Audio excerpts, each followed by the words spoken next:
घुटना, कंधा या कमर, चाहे जैसा हो दर्द, डॉक्टर ऑर्थो आपको देता है दर्द से पूरी आजादी, एक भरपूर जिंदगी।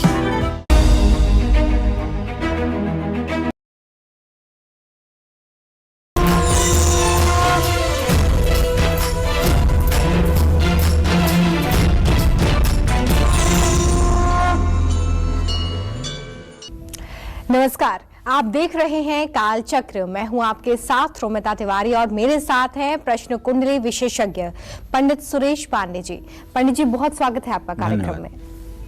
कहीं आपसे अनजाने में अग्नि का अपमान तो नहीं हुआ? नहीं जानते हैं तो जरूर देखिए काल चक्र।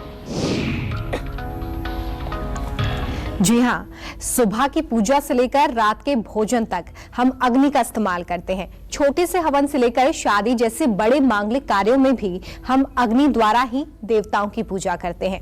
अग्नि तत्व का हमारी राशि, ग्रह, वास्तु और फैंग शुई से क्या गहरा नाता है, इसी पर आज हम बात करने वाले हैं। इसी अग्नि के सही इस्तेमाल से हम अपनी किस्मत चमका भी सकते हैं। क्या है अग्नि का हमारे घर, हमारे शरीर, हमारे सेहत और हमारी किस्मत से कनेक्शन, यही आज काल चक्र में पंडित सुरेश पांडे जी आपको बताने वाले हैं। तो आज की इस महत्वपूर्ण जानकारी को जानने के लिए बने रहिए हमारे साथ और ध्यान से देखते रहिए आज का काल चक्र।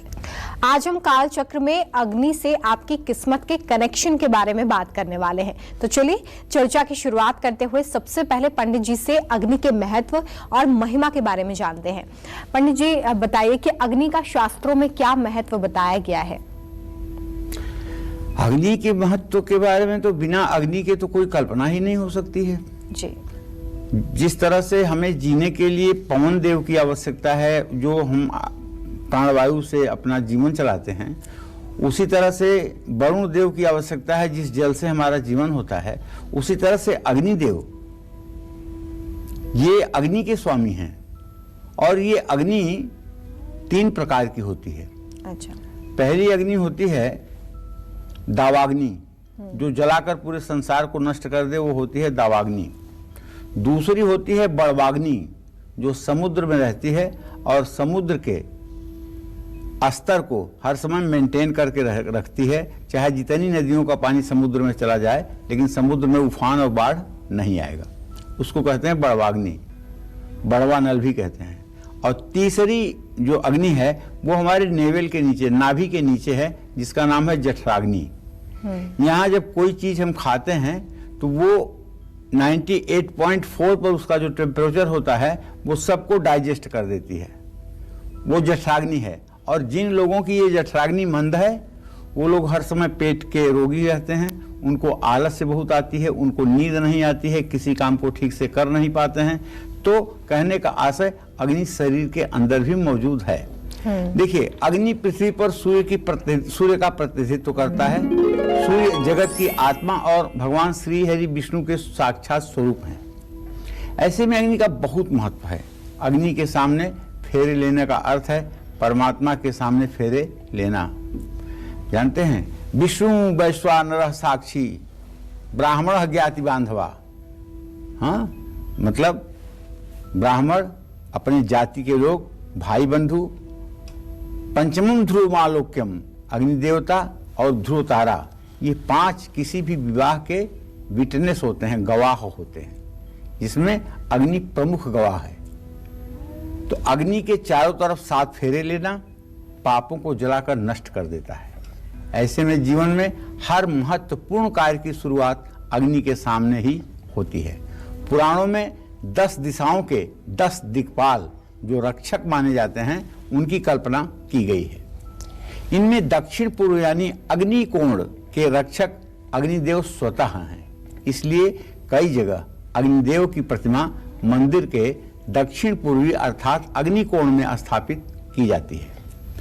संसार की रचना करने वाले 5 महाभूत तत्वों का, जैसे छित, जल, पावक, गगन, समीर, या ये यूं कह लीजिए, आकाश तत्व, जल तत्व, पृथ्वी तत्व, वायु तत्व और अग्नि तत्व, ये 5 तत्व ही हैं जिससे इस संपूर्ण चराचर जगत का निर्माण हुआ है। इन 5 के अतिरिक्त कहीं कुछ है नहीं। तो अग्नि की पूजा विवाह जैसे धार्मिक अनुष्ठानों का साक्षी माना जाता है। और देवताओं को हविष्य जब प्रदान किया जाता है, देवताओं को आहार जब प्रदान किया जाता है, वो भी अग्नि के अंदर ही आहुतियाँ डाल करके। जब आप अग्नि के अंदर आहुति डालते हैं, अग्निदेव उस आहुति को प्राप्त करते हैं, तो उनकी स्वाहा नाम की पत्नी उस आहुति के परिणाम को ले जाकर उस देवता तक पहुंचाती है जिस देवता के नाम से आपने हवन किया है। और पितरों को भी पहुंचाती है। जब आप सौधा कहते हैं तो अग्निदेव की दूसरी पत्नी जो सौधा है वो उस आहुति को ले जाकर आपके पितरों तक पहुंचाती हैं, जिससे आपके पितरों के आत्मा का कल्याण होता है। देवताओं में इंद्र के बाद अगला स्थान अगर किसी का है तो अग्निदेव का है। ऋग्वेद में अग्नि के 2 स्वरूप बताए गए हैं, एक तो जातवेद और एक क्रव्याद। अग्नि का जातवेद रूप हवन कुंड में दी गई आहुति को देवताओं तक पहुंचाने के रूप में होता है। ऐसे में अग्नि का जातवेद रूप मनुष्य और देवताओं के बीच की महत्वपूर्ण कड़ी है। और अग्नि का क्रव्याद रूप अंतिम संस्कार के समय शव को जलाकर भस्म करता है। अग्निदेव की पत्नी स्वाहा हैं। यज्ञ हवन के दौरान आहुति देने पर स्वाहा शब्द का उच्चारण इसीलिए किया जाता है ताकि वो इस हवन के परिणाम को ले जाकर तत्संबंधी देवताओं तक पहुंचा दें। और स्वधा कहने के बाद उस आहुति का परिणाम ले जाकर के उनके पितरों तक पहुंचा दें, जिससे पितरों की भूख प्यास मिट सके और उन्हें अच्छा जीवन आगे मिल सके या उनकी उत्तम गति हो सके। जय मां विंध्यवासिनी। तो अभी आपने जाना कि आखिर अग्नि का क्या महत्व है, पंडित जी इसके बारे में बता रहे थे। पंडित जी अब ये बताइए कि क्या देवों के देव महादेव और अग्नि का कोई संबंध भी है, और अगर है तो इसके बारे में विस्तार से हमारे दर्शकों को जानकारी दीजिए कि शास्त्रों में इसको लेकर क्या उल्लेख है। शिवजी तो साक्षात अग्नि की प्रतिमूर्ति है बेटा जी। जानती हो, जब भगवान शिव का प्राकट्य हुआ पहले पहले तो तेजोमय ज्योतिर्लिंग के ही रूप में हुआ। एक अग्नि का ऐसा ज्योतिर्लिंग, ऐसा चमकता हुआ अग्नि का ज्योतिर्लिंग जिसकी ना तो गहराई का कोई अंत था ना किसी ऊंचाई का अंत था। और ब्रह्मा विष्णु में ये बात हुआ था। ब्रह्मा ने कहा कि मैं पहले, विष्णु ने कहा तुम मेरे नाभि कमल से पैदा हुए हो तो तुम बाद में, मैं पहले। तो उस तेजोमय ज्योतिर्लिंग ने कहा कि भाई ऐसा है, इस विवाद को निपटाने के लिए एक लोग ऊपर चले जाओ और एक लोग नीचे चले जाओ। जो इस तेजोलिंग का पता लगा करके आ जाएगा कि कहाँ तक है और साक्ष्य देगा, वो पहला होगा देवता। विष्णु जी गए, काफी दिनों तक जाते गए पाताल में, लेकिन उन्हें पता नहीं लगा। अंत में थक हार करके वापस आ गए। और ब्रह्मदेव गए, उन्हें भी पता नहीं लगा, लेकिन वहाँ केतकी का फूल मिल गया। उससे उन्होंने कहा कि चलो तुम्हें एक बात कहना है कि मैंने इस ज्योतिर्लिंग का और छोर पता कर लिया है और वहीं तुम थी, तुम्हें तो वहीं से लेके आ रहा हूँ। ठीक है। पहुंच करके ऐसी बात ब्रह्मदेव ने कही और विष्णु ने जो बात कहना था वो कहा। भगवान शिव को क्रोध आ गया। बोले ब्रह्मा अब तो तुम्हारी पूजा होगी नहीं सृष्टि में, पहली बात। और दूसरी बात, ये केतकी इतना दुस्साहस कर ली कि मेरे सामने आके झूठ बोल रही है। अब इसका पुष्प कभी भी मेरे ऊपर नहीं चढ़ेगा, मेरे उपासना में मेरा कोई भी भक्त इसके फूल को स्पर्श नहीं करेगा, वरना मैं उस पूजा से असंतुष्ट और रुष्ट हो जाऊंगा। तो कहने का मतलब यह है कि अग्नि का स्वरूप तो है, इसमें कोई दो राय नहीं है, और अग्नि के स्वरूप का परिणाम भी है। और अग्नि माने कि अपने आप एक तेजोमय, अग्नि का नाम लेते ही एक तेज का आभास होता है। और मैं एक बहुत आश्चर्य की बात बताऊं, शरीर में अष्टांगुलम बहद वायु रनिलम चतुरांगुलम, जब सांस केवल 4 अंगुल चल के रुक जाती है तो ये आकाश तत्व कहलाती है। आपके नाक के छिद्र से 4 अंगुल अगर सांस आकर के रुक जाए तो ये अग्नि तत्व है। और अग्नि तत्व आपका अगर चल रहा हो और दाहिनी नाड़ी हो तो आपको 200 लोग अगर घेर लें दुश्मन और आप अकेले हों तब भी आप 200 लोगों की छुट्टी कर देंगे, इतना आत्मबल होता है। अच्छा। ये आत्मबल है अग्नि तत्व का। तो अग्नि तत्व में यदि आप किसी से कोई वाद विवाद प्रतियोगिता या मुकदमा में बहस कर रहे हैं तो आपके सामने वाले की बुद्धि खत्म हो जाएगी और आपकी इतने तर्कपूर्ण महत्वपूर्ण बात होगी कि आपको ही विजय मिलेगी। तो ये स्वर तो अपने से भी चलाए जा सकते हैं, ये साधना का विषय है। तो देखो, पंचतत्व में दीपक को भी अग्नि का प्रतीक माना जाता है। ठीक है, दीपक जला करके हम किसी भी काम में अग्नि को साक्षी बना लेते हैं। सबसे पहले हम क्या करते हैं, पूजा में दिया जलाते हैं। भो दीपम देव रूपस्तम कर्म साक्षी है विघ्नकृत यावत कर्म समाप्ति तावत तुम सुस्थिरो भव। हे दीप देवता, जब तक हमारा यह कर्म पूर्ण न हो तब तक आप इसके साक्षी बने रहिए और आप स्थिर बने रहिए, ऐसी कल्पना की जाती है। कृतिका नक्षत्र के देवता सूर्य हैं, इसके साथ स्वामी शुक्र हैं। 27 नक्षत्रों में ये तीसरा नक्षत्र है। अग्निपुंज यानी अग्नि दीपक है। अग्नि को त्रिमुखी और शिव स्वरूपा कहा गया है। अरे भगवान शिव तो साक्षात अग्नि के ही स्वरूप हैं। मैंने बताया ना कि तेजोमय ज्योतिर्लिंग जो प्रकट हुआ वो क्या है, और उनके तो तीसरी आंख से कामदेव जलता है। जब तीसरी आंख से कामदेव जलता है तो तीसरी आंख की जगह अग्नि नहीं तो क्या है। भगवान शिव के त्रिनेत्र हैं, पहला सूर्य दाहिना नेत्र, दूसरा चंद्रमा वाम नेत्र, और तीसरा जो भृगुटी पर है उसको क्या कहते हैं भाई, अग्नि नेत्र। ऐसी मान्यता है कि शिव ने विष्णु और ब्रह्मा को अपनी सर्वोच्चता सिद्ध करने के लिए खुद को महादीपम के रूप में परिवर्तित कर लिया था। इसी कारण से शास्त्रों में शिवलिंग के सामने तेल के 3 दिए जला करके उनसे प्रार्थना की जाती है। 3 दीपक त्रिलोक, त्रिदेव, त्रिदेवी, त्रिभुवन और त्रिगुणकारी कहे गए हैं। इसके अलावा सृष्टि में कुछ भी नहीं होता है, ये बात आप समझ कर रखिए। तो ऐसे में अग्नि या दीपक जलाकर कैसे 12 राशि वाले भगवान शिव की असीम कृपा पा सकते हैं, आइए इसके बारे में पंडित जी से जानते हैं। पंडित जी, आपने बहुत ही अद्भुत जानकारी अभी अभी दी कि किस तरह से भगवान शिव का तीसरा नेत्र जो है वो अग्नि को प्रदर्शित करता है, अग्नि का प्रतीक है। अब ऐसे में ये बताइए कि हमारे जो दर्शक हैं जिनके अलग अलग राशियां हैं, वो कैसे भगवान शिव को दीपक के जरिए, अग्नि के जरिए प्रसन्न कर सकते हैं। देखिए, दुख और दुर्भाग्य को दूर करने के लिए एक शिवलिंग के सामने अपनी राशि के अनुसार दीपक जरूर जलाएं। जैसे अगर आप मेष राशि के जातक हैं तो शिवलिंग के सामने चमेली के तेल का दिया जलाएं। अगर आपकी राशि वृषभ है तो शिवलिंग के सामने गाय के घी का दिया जलाएं। अगर आपकी मिथुन राशि है तो शिवलिंग के सामने कांसे के दीपक में गाय का घी डालकर दिया जलाएं। और अगर आप कर्क राशि के जातक हैं तो आपको गाय के घी में थोड़ा सा चंदन मिला करके और चांदी के दीप में दीप प्रज्वलित करना चाहिए। इसी क्रम में यदि आपकी सिंह राशि है तो शिवलिंग के सामने ताड़ के तेल का दीपक जलाएं। और अगर कन्या राशि है तो शिवलिंग के सामने गाय के घी में हल्का सा 1 बूंद मेहंदी डालकर दीपक जलाएं। तुला राशि है अगर आपकी तो शिवलिंग के सामने नारियल का तेल का दिया आपको जलाना चाहिए। इसी क्रम में अगर वृश्चिक राशि है तो शिवलिंग के सामने गाय के घी में केसर मिलाकर दिया जलाना चाहिए। धनु राशि वाले शिवलिंग के सामने सूर्यमुखी के तेल का दिया जलाएं।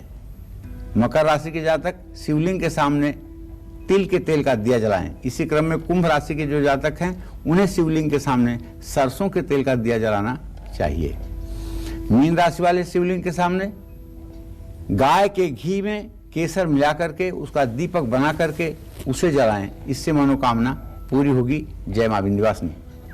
और अग्नि से जुड़ी और खास जानकारी भी हम पंडित जी से जानेंगे, लेकिन उससे पहले हमारे साथ काल चक्र दर्शक उषा हरियाणा से जुड़ गई हैं। उषा जी, बहुत स्वागत है आपका कार्यक्रम में, पूछिए अपना सवाल।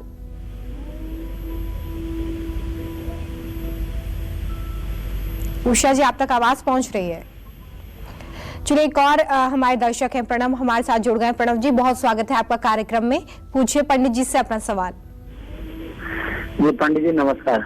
हाँ नमस्कार पंडित जी, मेरा नाम प्रणव कुमार चौबे है और मैं 1980 में मेरा डेट ऑफ बर्थ है जी। अभी फिलहाल मैं कहीं और संस्था में काम कर रहा हूँ, टेक्सटाइल से। तो मैं पूछना चाहता हूँ कि मेरा आगे का भविष्य कैसा रहेगा और मैं आगे इस लाइन में आगे प्रगति करूंगा कि नहीं करूंगा। देखिए प्रणव जी, सही बात तो ये है कि आपने जो प्रश्न किया है उसके आधार पर आपके द्वितीय भाव का स्वामी शुक्र और सप्तम भाव का स्वामी बृहस्पति इस समय तृतीय एकादश की स्थिति में हैं। आप मेहनती आदमी हैं, इसमें कोई संदेह नहीं है, लेकिन जिस तरह से आपकी एजुकेशनल पढ़ाई लिखाई होनी चाहिए थी वो आपके बुद्धि के अनुरूप नहीं हो पाई, जिसके कारण अभी आपका जो भविष्य है 41 साल की उम्र होने के बावजूद भी अभी अस्थायित्व को प्राप्त नहीं हुआ है। अगर आप नित्य गणेश चालीसा का पाठ शुरू कर दें और बुधवार के दिन किसी गणेश मंदिर में कपूर से गणेश जी की आरती करें और लड्डू और दुर्वा गणेश जी को चढ़ाएं, तो ये उपाय ज़्यादा से ज़्यादा 1 साल करने पर आपका भाग्योदय भी हो जाएगा और आपके जीवन के जो सपने हैं वो भी साकार हो जाएंगे। चलिए, कालचक्र दर्शक सोनल हमारे साथ जुड़ गई हैं दिल्ली से, उनसे बात करेंगे। सोनल जी, स्वागत है आपका कार्यक्रम में, पूछिए अपना प्रश्न। आचार्य जी नमस्कार। हाँ, सुखी रहो बेटा। आचार्य जी, मेरे को 3 सवाल पूछने। एक तो मेरे को अपने बड़े बेटे के बारे में पूछना है जी। उसकी जन्म तिथि है 1 जून 98 जी। और दूसरी है मेरी 5वें महीने में 8 तारीख का सागर नाम है उसका। और एक मेरे को अपने बारे में पूछना है कि मेरे हस्बैंड मेरे को छोड़ के 3 साल हो गए, वो गए हैं, आएंगे कि नहीं आएंगे? उनका नाम नंद किशोर है। आपके पति का नाम नंद किशोर है? हाँ जी। और आपका नाम? मेरा नाम वैसे जो शादी सूझी थी वो गुड्डी के नाम से सूझी थी। अच्छा, अब अभी प्रचलित नाम क्या है स्कूल में? कांता। हाँ, कांता। कांता। हाँ जी। तो देखिए कांता जी, ऐसा है, आपने जो प्रश्न किया है इसके आधार पर बताना चाहूँगा कि आपके द्वितीय और सप्तम भाव का स्वामी क्रमशः चंद्रमा और बृहस्पति हैं। चतुर्थ दशम की स्थिति से इत्साल हो रहा है और संतान का भाग्य वगैरह तो ठीक है, लेकिन ये आपके पति जो गए हैं इनके अभी शीघ्र वापस लौटने की कोई गुंजाइश नहीं दिखाई दे रही है। ये आएंगे जरूर, लेकिन 17 जनवरी 2023 के बाद फरवरी या मार्च के महीने में। ये बहुत कुशल से हैं, बहुत अच्छे से हैं और बहुत अपने ज़िंदगी को एंजॉय कर रहे हैं, किसी प्रकार के दुख तकलीफ में नहीं हैं, लेकिन कहीं बहुत गलत रास्ते पर भी नहीं है। लेकिन पता नहीं इनके दिमाग में क्या है, घर से क्यों इतना रूठे हुए हैं, बच्चों के प्रति इस समय हृदय में बिल्कुल लगाव नहीं है, अपनी जिम्मेदारियों का बिल्कुल बोध नहीं है। ये ग्रहों की जब स्थिति बदलेगी, शनि जब कुंभ राशि में गोचर करेगा, तब 17 जनवरी 2023 के बाद जनवरी फरवरी मार्च के अंदर या तो वो आएंगे या तो कांटेक्ट करेंगे। आज का कालचक्र बेहद खास है क्योंकि आज कालचक्र में पंडित सुरेश पांडे जी आपको अग्नि से आपकी किस्मत के कनेक्शन के बारे में बता रहे हैं। तो चलिए अपनी इस चर्चा को आगे बढ़ाते हुए अब बात करते हैं यज्ञ की। यज्ञ की महिमा क्या है और इसकी अग्नि हमारे जीवन पर कैसे असर डालती है, इसके बारे में पंडित जी से जानेंगे। पंडित जी, यज्ञ की महिमा के बारे में शास्त्रों में क्या आप देखते हैं? देखिए, यज्ञ पुरुष को प्रसन्न करने के लिए होता है और यज्ञ पुरुष कौन है? श्री हरि नारायण, जिनके नाम की अनंत महिमा है। यज्ञ से आयु, आरोग्यता, तेजस्विता, विद्या, यश, पराक्रम, वंश वृद्धि और सभी प्रकार का धन लाभ, राजभोग, ऐश्वर्य, लौकिक और पारिलौकिक वस्तुओं की प्राप्ति होती है। जन्म से लेकर मृत्यु तक के सभी 16 संस्कार यज्ञ से ही प्रारंभ होते हैं और यज्ञ में ही समाप्त हो जाते हैं। यज्ञ को वेदों में कामधुन कहा गया है, यानी मनुष्य के सभी अभाव और बाधाओं को दूर करने का सामर्थ्य हमारे यज्ञों में है, ऐसा यजुर्वेद में कहा गया है। जो व्यक्ति यज्ञ को त्यागता है उसे परमात्मा त्यागते हैं। जो व्यक्ति यज्ञ की निंदा करता है वो अभाव की जिंदगी जीता है। जो व्यक्ति यज्ञ में असहयोग और व्यवधान उत्पन्न करता है वह व्यक्ति साक्षात नरकगामी होता है। यज्ञ को सर्व कामना पूर्ण करने वाला कामधेनु की तरह माना गया है और यज्ञ की उष्मा मनुष्य के अंतःकरण पर देवत्व की छाप डालती है। जहां यज्ञ होते हैं वो भूमि और प्रदेश सकारात्मक हो जाते हैं। जिन घरों में, जिन स्थानों में यज्ञ होता है वो भी एक प्रकार का तीर्थ बन जाता है। कुंड में अग्नि के माध्यम से देवताओं के निकट हविष्य पहुंचाने का कार्य किया जाता है। ये कौन करता है? यज्ञ की प्रक्रिया ही करती है। हव्य या हविष्य वो पदार्थ है जिनको अग्नि में आहुति के रूप में दी जाती है। ऐसा माना जाता है कि यदि आपके पास नकारात्मक एनर्जी है तो यज्ञ और हवन से उसका प्रभाव आप कम कर सकते हैं।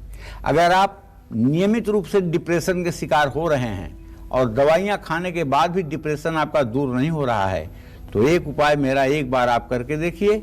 एक तांबे के हवन कुंड में आम की छोटी छोटी लकड़ियां रख करके उससे कपूर से जलाइए और एक कांसे की कटोरी में 4 बड़ा चम्मच देसी घी गाय का, 1 चम्मच शहद, 1 चम्मच चीनी और 1 चम्मच काला तिल लेकर चांदी के चम्मच से उसे मिला करके गायत्री मंत्र बोलते हुए ओम भूर्भुवः स्वः तत्सवितुर्वरेण्यं भर्गो देवस्य धीमहि धियो यो न प्रचोदयात् स्वाहा, ये कहते हुए प्रातःकाल सूर्योदय के समय 108 बार हवन करें। मैं पूरे विश्वास के साथ, यकीन के साथ ये कह सकता हूं कि यदि आप डिप्रेशन के पेशेंट हैं, यदि आप मानसिक रोग से गुजर रहे हैं, हर समय चिंता में आपका जीवन घुला जा रहा है, तो यह सिर्फ एक अग्निहोत्री बन करके आप अपने जीवन को परिवर्तित कर सकते हैं। ना किसी दवा की जरूरत रह जाएगी और ना कहीं किसी प्रकार के भागदौड़ की जरूरत रह जाएगी। आप अवश्य करिएगा, इसका लाभ आपको जरूर मिलेगा।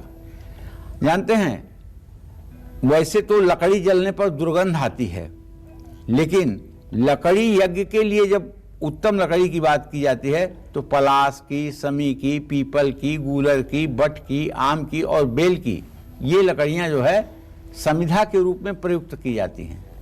और जब संध्या के रूप में प्रयुक्त की जाती है तो अग्नि के जलने का जो कभी कभी स्मेल होता है वो इस यज्ञ की अग्नि से नहीं होता है। ये बात ध्यान देने की जरूर है। चलिए, तो अभी आपने यज्ञ की महिमा के बारे में जाना है, साथ ही यज्ञ के दौरान किन सावधानियों को आपको रखना चाहिए इसके बारे में पंडित जी आपको बता रहे थे। पंडित जी, पूजा करने में या खाना बनाने में भी हम अग्नि का इस्तेमाल करते हैं, तो ऐसे में ये बताइए कि पूजा करते समय या खाना बनाते समय हमें अग्नि से जुड़ी किन सावधानियों को ध्यान में रखना चाहिए?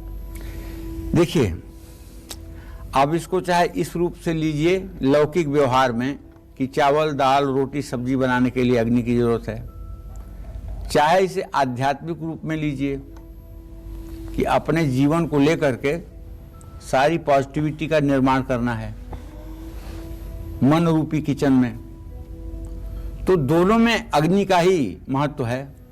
एक जगह उस अग्नि का जो भोजन पकाने के काम आती है और दूसरी उस अग्नि का जो जठराग्नि के रूप में भोजन को डाइजेस्ट करती है। देखिए, वैसे तो भगवान श्री कृष्ण ने जो अग्नि के, जो यज्ञ के बारे में गीता में कहा है, तो उन्होंने तो ये कहा है प्राण वायु को अपान वायु में हवन कर दो और अपान वायु को प्राण वायु में हवन कर दो, यही यज्ञ है। आपने भी कभी सुना होगा कि प्राण वायु को अपान वायु में हवन कर दो, अपान वायु को प्राण वायु में हवन कर दो। जो श्वास हम खींचते हैं इसको प्राण वायु कहते हैं और जो हवा हमारे नीचे से निकलती है उसको हम अपान वायु कहते हैं। तो भगवान कहते हैं कि इस प्राण वायु को ले जाकर अंदर अपान वायु में सम्मिलित कर दो और उस अपान वायु को अपने प्राण वायु में सम्मिलित कर दो। ये कैसे होगा? ये ध्यान के द्वारा होगा। ये ध्यान के द्वारा होगा जब हम आंख बंद करके अपने मन को थॉट दे करके और तत्व का परिवर्तन करने की क्षमता रखेंगे, तब ये यज्ञ होना शुरू हो जाएगा। भगवान श्री कृष्ण ने गीता में इस यज्ञ का नहीं कहा है कि काला तिल, हवन और ये डालिएगा तब मेरा यज्ञ होगा। उन्होंने सारा यज्ञ जो कहा है वो मन के ही द्वारा कहा है और मन में ही करने के लिए कहा है। देखिए, लेकिन जो दैवी संपदा के लोग होते हैं उसमें भी भगवान ने यज्ञ की बात किया है। यज्ञ की बात वहां पर उन्होंने इस तरह से किया है, अभयम सत्व संशुद्धि ज्ञान योग व्यवस्थिति दानः दमश्च यज्ञश्च स्वाध्याय तप आर्जवम। यहाँ यज्ञ की परिभाषा है कि अग्नि को, ब्राह्मण को, गाय को संतुष्ट करने की प्रक्रिया को यहाँ अग्नि माना गया है और इस तरह के जो लोग कार्य करते हैं वो दैवी संपदा के लोग होते हैं। तो कहने का आशय ये है, कभी अग्नि का ना तो अपमान करना चाहिए, ना कभी अग्नि के सामने पैर दिखाना चाहिए। बचपन में दीपक, मोमबत्ती या माचिस की तीली जल रही हो तो उसे फूंक मार कर न बुझाएं। जलती हुई अग्नि को पैरों से ना बुझाएं। हवन की अग्नि में तो गलती से भी पैर ना लगाएं। ऐसा करने से दुर्भाग्य बढ़ता है और मान सम्मान की हानि होती है। पूजा स्थान में टूटे हुए दीपक में ज्योति भूल करके भी नहीं जलानी चाहिए और ना ही टूटे हुए हवन कुंड में हवन करना चाहिए। और एक बात और बता दूं, हवन कुंड इस समय बाजार में एल्युमिनियम का और सिल्वर का भी मिल रहा है, लेकिन ध्यान, और लोहे का भी मिल रहा है, लेकिन ध्यान दीजिएगा, हवन करने के लिए सबसे उपयुक्त अगर कोई वस्तु है तो वो है तांबे का हवन कुंड। तांबे का हवन कुंड 50 नकारात्मक शक्तियों को अपने आप रोक देता है और लोहे के हवन कुंड में तो ज्यादा दिनों तक हवन नहीं करना चाहिए, इससे व्यक्ति की श्री हत हो जाती है। और जलते हुए दीपक को कभी खुद फूंक मारकर नहीं बुझाना चाहिए और बिना सर ढके कभी भी दीपक नहीं जलाना चाहिए और दीपक जलाने के बाद तुरंत हाथ धोना चाहिए। कभी भी अग्नि की तरफ पैर करके ना बैठें और ना ही सोएं। अग्नि शुद्धता और तेज का प्रतीक है। इनकी तरफ पैर करने से सूर्य का अपमान होता है, इससे मान सम्मान की हानि होती है। कार्यक्षेत्र में तनाव बढ़ता है। कभी भी जूठे हाथों से गैस और अग्नि का स्पर्श नहीं करना चाहिए, वरना लक्ष्मी और अन्नपूर्णा माता दोनों रुष्ट हो जाती है। कालचक्र दर्शक प्रगति हमारे साथ कानपुर से जुड़ गई हैं, उनसे बात करेंगे। प्रगति जी, स्वागत है आपका कार्यक्रम में। पूछिए पंडित जी से अपना प्रश्न। जी पंडित जी नमस्कार। हाँ, मेरा नमस्कार। नाम प्रगति मिश्रा। मेरा जन्म 25 अप्रैल 2000 रात्रि 9:20 में कानपुर में हुआ था। मुझे अपने करियर के बारे में पूछना है कि मेरा कैसा रहेगा, और फैमिली में थोड़ी फाइनेंशियल प्रॉब्लम ज्यादा बनी रहती है, हमेशा उससे स्ट्रगल करना पड़ता है, तो वो कैसे सही होगी, कब देखो तक? बेटा, आपके दसम भाव का स्वामी बुध है और आपके प्रश्न लग्न का स्वामी बुध है। दोनों दशमेश और लग्नेश दोनों बुध है और बुध अपने भाव से परस्पर पंचम नवम है। करियर आपका बहुत अच्छा है, लेकिन अभी आप तो 20 साल की हो रही हैं। जब 24 साल की होंगी तब से आपके करियर की शुरुआत होगी। चूँकि आपके दसम भाव में प्रश्न काल में जो मैं देख पा रहा हूँ शनि की स्थिति, तो ये कहा जा सकता है कि आपको या तो क्लर्कियल जॉब मिलेगी बैंक में या किसी रेवेन्यू डिपार्टमेंट में, या फिर आपको टीचिंग के जॉब से संतोष करना पड़ेगा। चलिए बात कर लेते हैं अग्नि के असरदार उपायों के बारे में। घर में सुख शांति और मां लक्ष्मी के स्थायी वास के लिए हमें किस लकड़ी से अग्नि जलाकर हवन पूजन करना चाहिए, आइए इसके बारे में जानते हैं। पंडित जी, इसके बारे में बताइए।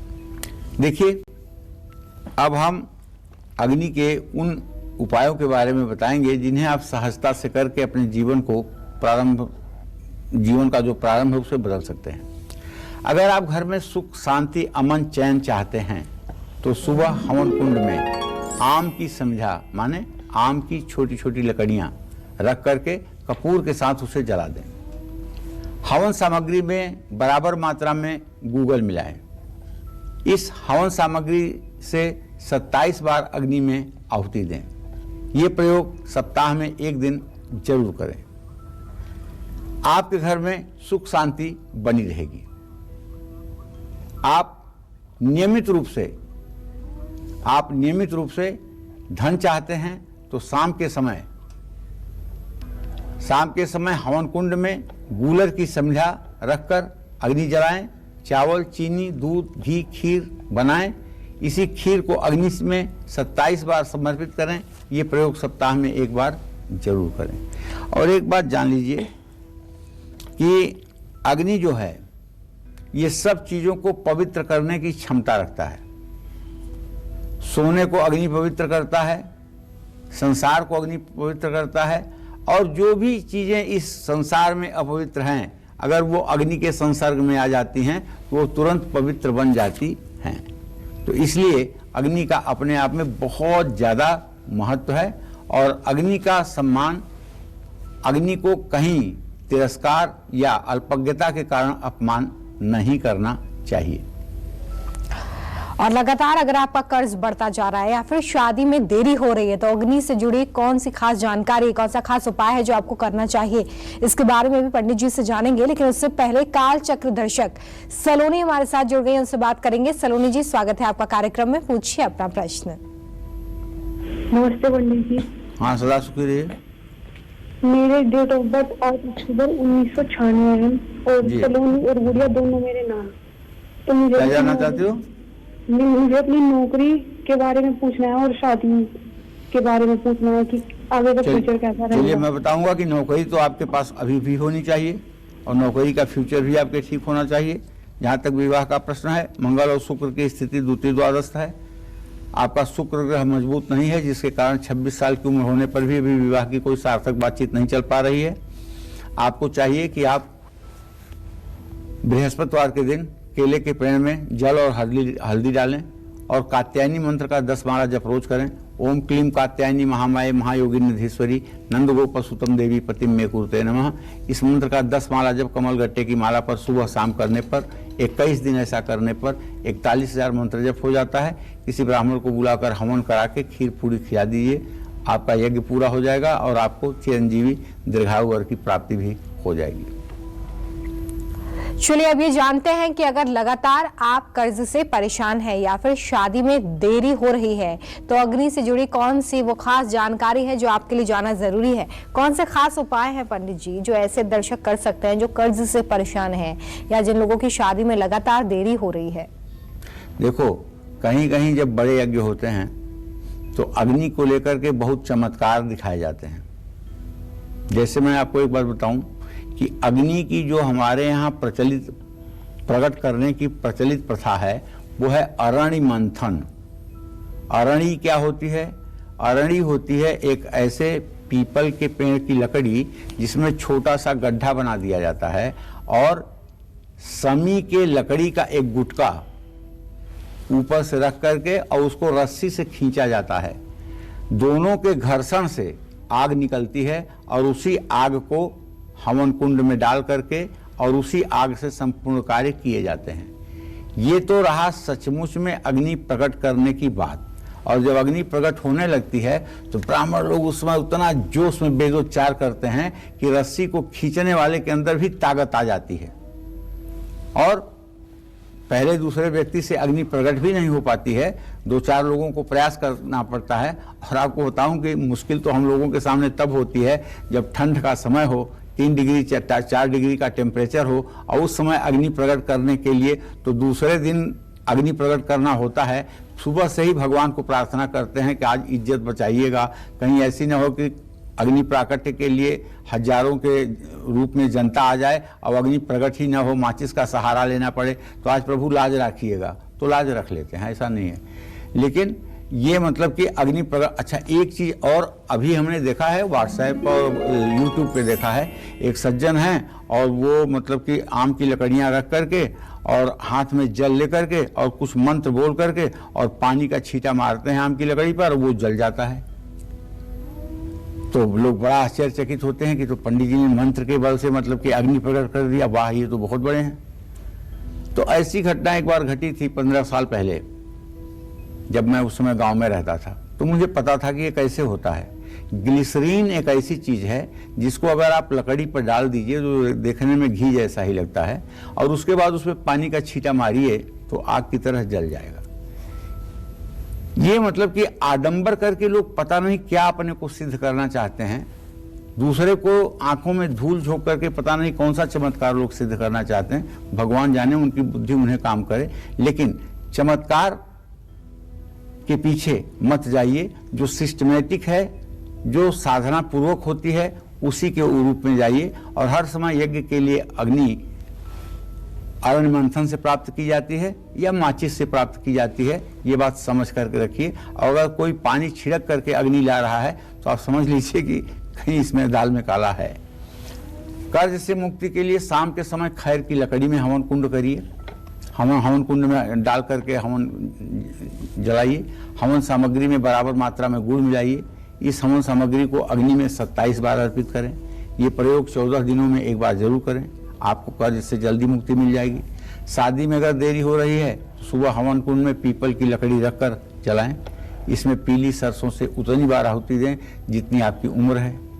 ये प्रयोग हर बृहस्पतिवार को आपको करनी चाहिए। आपके विवाह में आ रही बाधाएं दूर हो जाएंगी। तो निश्चित रूप से ये सब ऐसे उपाय हैं जो हवन के द्वारा किए जाएं तो बहुत बड़ी। अरे मैं तो आपको क्या बताऊं, अगर कोई आदमी ज़्यादा नहीं 2-3 साल तक सुबह प्राणायाम करके और गायत्री मंत्र से 108 बार हवन सुबह और शाम करे, 3 साल के बाद उस आदमी से कोई आंख नहीं मिला पाएगा। उसके तेज के सामने ना बड़े बड़े लोग पानी भरेंगे और इतना आत्मविश्वास उस व्यक्ति का रहेगा और इतना सब कुछ उसे आभास होगा, भविष्य की होने वाली घटनाएं उसे अपने आप आभास हो जाएंगी। लेकिन अग्निहोत्र होना चाहिए। अग्निहोत्र कुछ साल पहले तक आर्य समाज के लोग बहुत अच्छे से करते थे, लेकिन अब वहाँ भी आलस्य आ गया है। वहाँ भी अब उस मात्रा में नहीं है जैसा पहले होता था। और हमारे यहाँ तो कहते हैं कि अग्निहोत्री सदा सुखी। जो अग्निहोत्र करता है, जो हवन करता है नित्य, उससे ज्यादा सुखी कोई नहीं होता है। तो पंडित जी से जल्दी से जानते हैं कि अच्छी नौकरी पाने और जीवन में अचानक आई परेशानियों से मुक्ति पाने के लिए अग्नि से जुड़ा महा उपाय कौन सा है। पंडित जी, ये अपने जीवन में सभी चाहते हैं और आजकल नौकरी को लेकर बहुत सारी अड़चने भी हैं, तो ऐसे दर्शक जो हमें इस वक्त देख रहे हैं उनके लिए कौन सा महा उपाय आप बताना चाहेंगे? देखिए, नौकरी पाना चाहते हैं या शाम के नौकरी पाना चाहते हैं या व्यवसाय में उन्नति चाहते हैं, तो शाम के समय समी की लकड़ी हवन कुंड में रख करके उसे जलाएं और इसमें काला तिल, घी, चीनी मिला करके कम से कम 11 आहुति अवश्य दें। अगर दे सकते हैं तो 108 आहुति दें। ये प्रयोग अगर हर शनिवार की शाम आप कर लें तो चाहे आपके ऊपर 7.5 हो, चाहे महादशा हो, चाहे अंतरदशा हो और चाहे शनि की ढैया हो, इन सारे प्रकोप से आप बच जाएंगे और आपको नौकरी भी मिल जाएगी और नौकरी में आपको सम्मान भी मिलेगा। बड़ी दुर्घटना और बाधा के समाप्ति के लिए ये हवन रामबाण है। आम की लकड़ी हवन कुंड में रख करके अग्नि को जलाना चाहिए। दुर्वा और घी में, दुर्वा को, दूब घास जो होती है उसको घी में डुबो करके 108 बार गायत्री मंत्र पढ़ते हुए हवन करना चाहिए। ये प्रयोग तभी करें जब दुर्घटना या किसी बाधा के योग उत्पन्न हुए हों। आपकी दुर्घटना या आने वाली बाधा निसंदेह टल जाएगी, इसमें कोई संशय नहीं है। और अगर कोई विपदा आपके ऊपर आन पड़ी है और उस विपत्ति से बचने का अब आपको कोई रास्ता नहीं दिख रहा है, तो तुरंत आम की लकड़ियां जलाकर तांबे के हवन कुंड में और गूगल लेकर के उसके 108 छोटे छोटे टुकड़े करिए और घी में उसको डिप करके ओम करो स्वाहा सुहे तुरीश्वरी शुभानि भद्राणि भिहंतु चापदः स्वाहा 108 गूगल के टुकड़े अग्नि में डाल के हवन कर दीजिए। हवन समाप्त होगा और आपके ऊपर आई हुई विपत्ति समाप्त हो जाएगी। करके देख लीजिएगा, इसमें 100% चमत्कार आपको नजर आएगा। पूनम हमारे साथ जुड़ गई है। पूनम जी, बहुत स्वागत है आपका काल चक्र में। पूछिए पंडित जी से अपना प्रश्न। पूनम जी, आप तक आवाज पहुंच रही है? हाँ जी, नमस्कार पंडित जी। हाँ नमस्कार। मैं अपने छोटे भाई के बारे में पूछना चाहूँ जी। मेरे भाई का बर्थडे है जी, 1991 का है डेट ऑफ बर्थ उसकी जी। ना तो उसका घर बन पा रहा है जी, उसका ना उसकी शादी हो पा रही है, ना उसका कुछ खास बिजनेस चल रहा है जी। ये आपसे छोटे हैं भाई? हाँ जी, छोटे हैं। हाँ तो चलो मैं बता देता हूँ कि आपके छोटे भाई के भाव का स्वामी जो है वो मंगल है और मंगल की स्थिति इस समय राहु के साथ है। ये किसी चीज़ की ठोस योजना ही नहीं बना पा रहे हैं तो काम क्या करेंगे। और जहाँ तक विवाह शादी की बात है तो अभी ये काम में सेटल नहीं है तो विवाह शादी करके भी क्या करेंगे। अभी तो विवाह का बिल्कुल नक्त योग बना हुआ है, विवाह का कोई योग बनता हुआ नहीं दिखाई दे रहा है। आप इनको कहिए कि ये हर मंगलवार को स्नान करके सुबह हनुमान मंदिर जाएं। हनुमान मंदिर में चमेली के तेल का दिया जलाकर 100 पाठ हनुमान चालीसा के करें। अगर ये 7 मंगलवार जा करके हनुमान चालीसा का 100 पाठ करेंगे और हनुमान जी को लड्डू, मोती चूर के लड्डू और बूंदी के लड्डू और तुलसी के पत्ते समर्पित करेंगे तो निसंदेह 7 मंगलवार के बाद इनके ज़िंदगी में भी उजाला होना शुरू हो जाएगा। तो चलिए आगे बढ़ाते हैं इस चर्चा को। पंडित जी, मैंने पढ़ा और सुना है कि घर में बिजली के सामान रखने की एक निश्चित जगह होनी चाहिए, तो हमारे दर्शकों को बताइए कि अगर घर में ऐसे कोई उपकरण हैं तो उन्हें किस दिशा में रखें हम? वास्तुशास्त्र में तो हर चीज की व्यवस्था है कि पानी कहाँ रखा जाए, आग कहाँ जलाई जाए, ठीक है ना, और बिस्तर कहाँ रखे जाएं, पूजा स्थान कहाँ हो, तो वास्तुशास्त्र का नियम है। तो किसी भी मकान की दक्षिण पूर्व दिशा या आग्नेय कोण में वही अग्नि का स्थान है और वहीं पर आदमी को इलेक्ट्रॉनिक के मीटर, इलेक्ट्रिकल के मीटर लगाने चाहिए, उसी दिशा में जनरेटर रखना चाहिए, उसी दिशा में एमसीबी लगवानी चाहिए और बिजली के सारे कार्य उसी दिशा में करने चाहिए। और इस दिशा के स्वामी हैं दैत्यों के गुरु शुक्राचार्य, लेकिन अग्नि का स्थान होने से मंगल देव का भी यहाँ आधिपत्य बनता है। तो मकान में दक्षिण पूर्व दिशा में रसोई, बिजली का उपकरण रखना सबसे अच्छा माना जाता है। मकान का दक्षिण पूर्व भाग उत्तर पूर्व दिशा से ऊंचा और उत्तर पश्चिम दिशा से नीचा होना चाहिए। अग्निकोण का किसी भी दिशा में बढ़ना शुभ नहीं है। दक्षिण पूर्व दिशा में कभी भी जल स्रोत ना बनवाएं, जैसे बोरिंग, पानी की टंकी या सेप्टिक टैंक। ऐसा होने पर यह स्थान मारक प्रभाव देने वाला हो जाता है। आपकी रसोई या बिजली का मीटर दक्षिण पूर्व दिशा में ना हो तो गंभीर परिणाम मिल सकते हैं। ऐसे में अपनी रसोई में लाल रंग का बल्ब जरूर जलाएं। अग्नि देवता के सामने या अग्निकोण में सरसों के तेल का दिया जरूर जलाएं। घर की दक्षिण पूर्व दिशा यानी अग्निकोण में वास्तु दोष है तो मंगल देवता या शुक्र देवता के निमित्त दान और जप करें। घर में नित्य हनुमान उपासना करें या हनुमान चालीसा का पाठ करें, इससे दोष समाप्त होगा।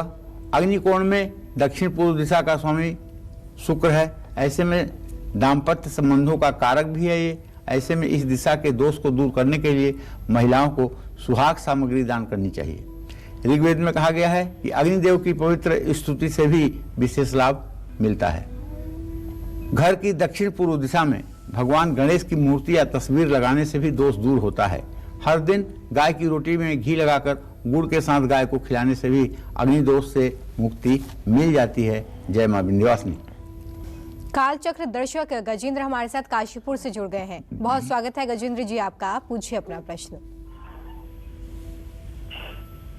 हेलो। हाँ बोलिए। पंडित जी नमस्कार। हाँ नमस्कार भैया। पंडित जी मेरी डेट ऑफ बर्थ 15 सितंबर 1997 है।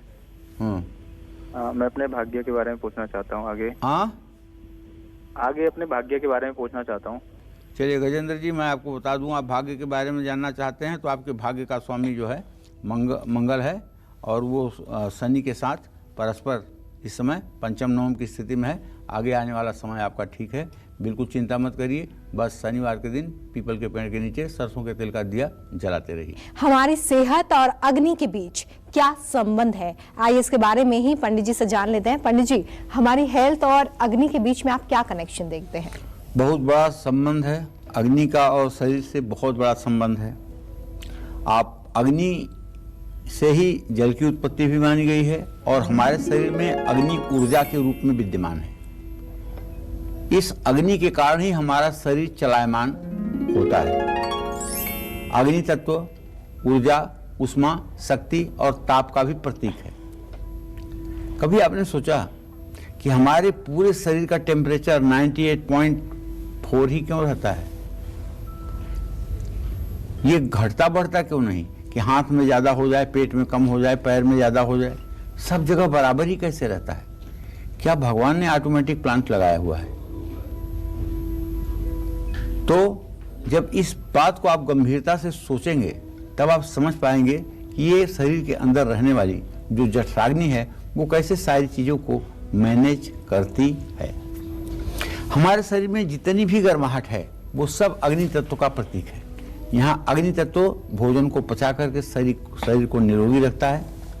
पंडित जी, अब ये बताइए कि अगर कोई व्यक्ति सपने में अग्नि देखता है या जलता हुआ दीपक देखता है तो इसके क्या मायने होते हैं? देखिए, सपने का बहुत महत्व होता है, लेकिन सपना अगर ब्रह्म मुहूर्त में देखा जाए 4 बजे से 6 बजे के बीच में, और सपना देखने के बाद फिर आप सो ना पाएं, तभी सपना सच होता है। सपने में आपके पास अगर भीषण आग लगी है लेकिन आप सुरक्षित हैं तो इसका मतलब कि आपकी प्रसिद्धि बढ़ने वाली है।